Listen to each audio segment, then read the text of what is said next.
Hi, welcome back to Hometime. Well, we're still working on the Creekside house. We have some latest and greatest in technology today. That's right. Among other things, we have some really cool fixtures going in the lower level bathroom. They have a very modern look to them, and we're going to show you what those are and how they go into place. We also want to talk about a good way to light an area with LEDs. And the ones we're using are going to work with either 5 or 6-inch cans, and with either LED plugs or the old screw-in bases. And that makes them great for retrofits or for new construction.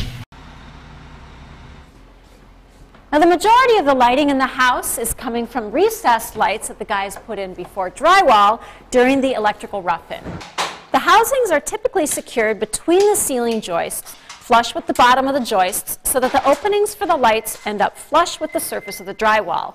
Then, after the drywall is installed, they go around and make sure that they cut all the openings needed for the recessed lights, either before the panel is secured or afterwards using a spiral saw.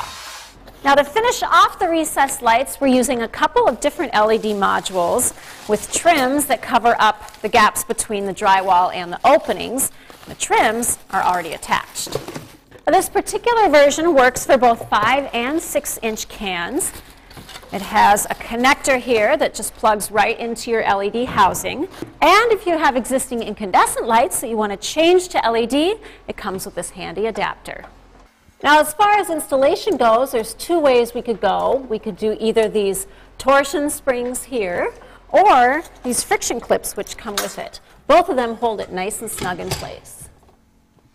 Well, this one is also rated as airtight, which means it's going to maintain that vapor envelope and keep moisture out of your attic and your insulation. It uses about 13 watts of power and replaces a 75-watt incandescent bulb. So that's where you save a whole lot of energy.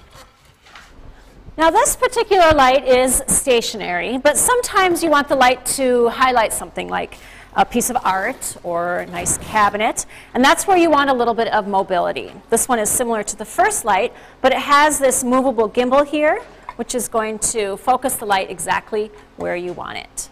Now, there are also a couple different options of how much light spreads out based on what you're trying to accomplish. For example, this one has a very wide beam, which is going to cover a lot more of the wall. And then this one has more of a focused narrow beam for highlighting something like a specific painting. So no matter which way you go, they're both very efficient. And hopefully that'll give you an idea of what we're working with for our recessed lights.